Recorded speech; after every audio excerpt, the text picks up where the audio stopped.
Inna lillahi wa inna ilaihi raji'un. Kitalo nnyo nnyini ddala eky'empologoma y'Obuyisiraamu ayitibwa Sheikh Nuh Muzata Bate avudde mu bulamu bw'ensi eno olunaku luno olwaleero. Ntuuse okusaasira kwange eri abasiraamu ba Uganda yonna, ntuuse okusaasira kwange eri bannayuganda mwenna olw'okuviibwako omusajja enjasabiggu Sheikh Nuh Muzata wiiki eno yonna. Kumpi buli lunaku babadde nga bamubika oluvannyuma lw'okulwala omusujja gw'omu lubuto ogumaze akabanga nga gumubala embiriizi ne gumutwala mangu nnyo. Sheikh Nuh Muzata Bate anajjukirwa okubeera omusajja atatiitirira nsonga. Sheikh Nuh Muzata Bate anajjukirwa okubeera omusajja abadde asonga awalema abangi okusonga, atalina gw'atya azira ng'azayogera ye kimuli ku mutima. Anajjukirwa nnyo omwaka gwa 2007 okulwanagana ne mufti wa Uganda Ramadhan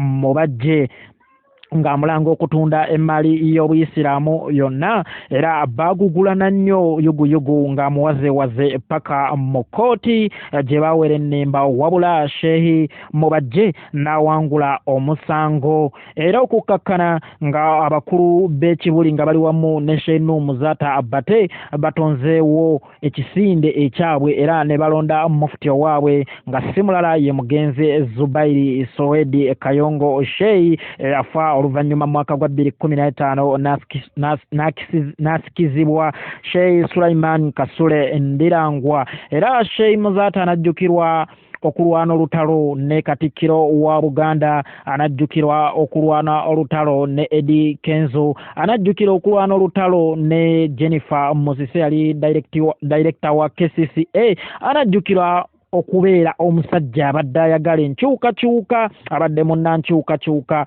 era atukoze bubi okufa nga talabye ku Uganda mpya.